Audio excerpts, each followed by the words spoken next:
Ayleen, last year, you're chosen Scam Fighter of the Year by the Global Anti-Scam Alliance. And you are BioCatch Ambassador. That's why we knew each other. BioCatch is a leading global company specializing in anti-fraud system. That's pretty huge and great all Yeah, around the world. they work with a lot of banks. Banks. Yes. What have you learned in this journey as an activist? I learned so much. It was insane. What a world. There was a different world Yes. which opened up. I started to speak. I know the CEO of Global Anti-Scam Alliance. He invited me to share my story at an event. And it was right after COVID, so it was very small. And when I shared my story, there were only fraud fighters and fraud activists in the room. And when I shared my story, everybody was like clapping and being happy that I shared my story. And it was the first time I felt like I don't have to explain myself, to a lot of other, for example, television shows or maybe even interviews. You always have to explain, like, why did you fall for it? Why did it happen? Like, and in that room, for the first time, I didn't have to do it. And they Everybody were understood. but they were also very happy that I shared my story, because not many victims of fraud are standing up and sharing their story, especially not on stage. So that's when I felt, oh my God, I should do more with this. And I met so many people. We talked about how they are trying to, fight this horrible crime. And at that moment, I knew, like, I really want to do more with this. I think the world needs a little bit more of this story to open up, because fraud is still a taboo. And romance fraud even more, I think. Yes, because people feel ashamed of falling in love. It's something you shouldn't be ashamed of, falling in love. Of this emotional scam. Yeah. Right? So I think that, I was really happy when I started to open up my story in a different way, because after the documentary came out, I didn't do any interviews because everybody was asking me about Simon. How is he doing now? And I'm like, What? I don't know. It's not that I'm ringing him up like every single 2 months to ask how he is. Like, what do you think? I don't miss him. I don't miss him. Yeah. Journalists is having problems all around the world. This is a discussion we have a lot on our show. Yeah, because there's no, like, empathy. People don't understand that this is like the blackest page of my life. And people like to confront journalists nowadays. They don't want just to talk to you. They want to confront you and to put you in some bad position. How could you be so dumb? This is so insane.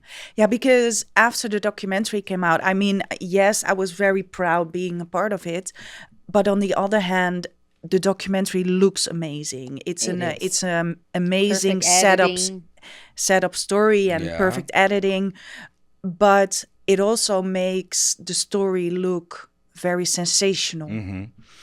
And I think almost every single day I got the question, like, did this really happen? Yeah. So people really don't realize and understand that, yes, this really happened. And yes, this is like, we've been through hell. And this is a lot of people don't realize. So after the documentary came out, I was invited to so many talk shows or newspapers, but I just canceled them all. I said no. First of all, I had a job, so I had other things to do. And on the other hand, I was like, no, this should be about my story. Yeah. Because, like I said the other day, I had 3 goals, 3 purposes to be part in the documentary, and those became also my mission in this fraud fighting activist role. And I try to keep them in the back of my head, like, every single time. Please tell us the 3. Well, first of all, I wanted to break down the shame and the taboo on fraud. Perfect. I want people to speak up, don't feel ashamed, don't feel bad for you. It really happens to everyone. It can really happen to anyone.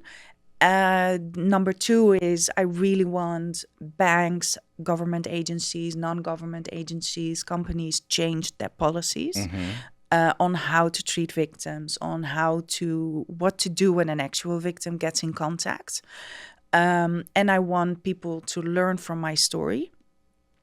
And the third was I really want to motivate victims to not say no for an answer. Sure. Because what I've been through is, I hope it can be inspiring a lot of people to also stand up. So yeah, and those 3 are still your main goals. My main goals, and I will never forget them. And they're already in the back of my head for 3 years now, I guess. And yeah. Did you see any advance in the second goal? I mean, the regulations? Yes, absolutely. Okay. Because every time when I share my story on stage, people are like amazed, because not many people hear a story like this, like in real. They always hear it maybe on the news or they read it in a newspaper. Yeah. So it's got like more sensational.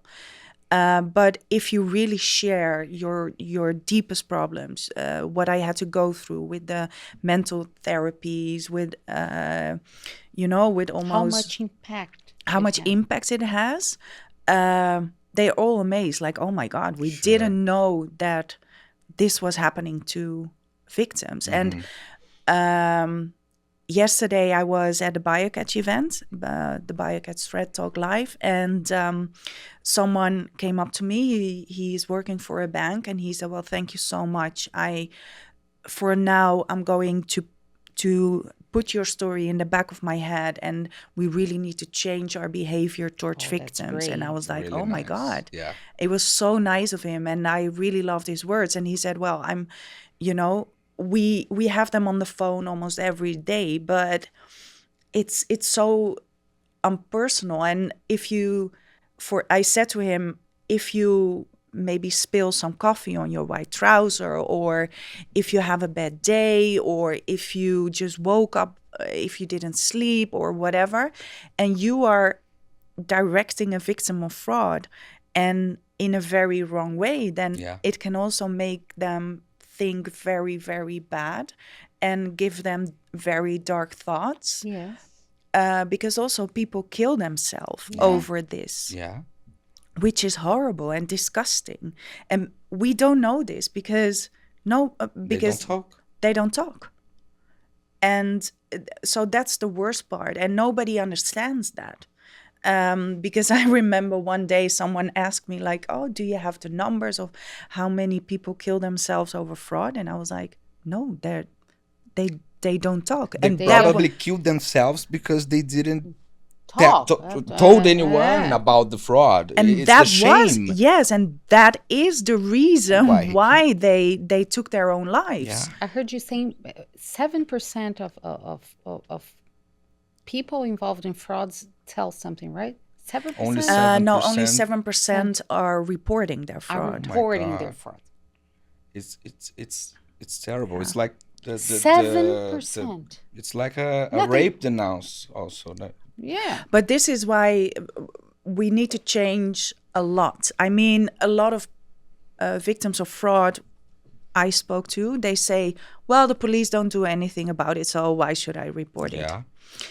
Well, let me tell you one thing. If you don't report, then the police don't know that this is such a huge and big problem in our society. Mm-hmm. It is. And if the police don't know, then also the banks don't know, the government don't know. Nothing's going to happen. So ever. Nothing's going to happen ever. So let me start from, like, you always need to start with yourself. Mm-hmm. So let me say it from a victim's perspective. If you report your crime, even if the police don't do much about it, I mean, yes, to be honest, it is difficult to catch these bad guys and these type of criminals. But if you don't report it, nothing will be done for you and for someone else. So please report it. because then the police knows like how much impact it has on our society. Then the government will do more, the banks will do more, and then if they all do more, then also other victims will think, oh, hey, there's a lot going on, they take more action, so let me report my crime.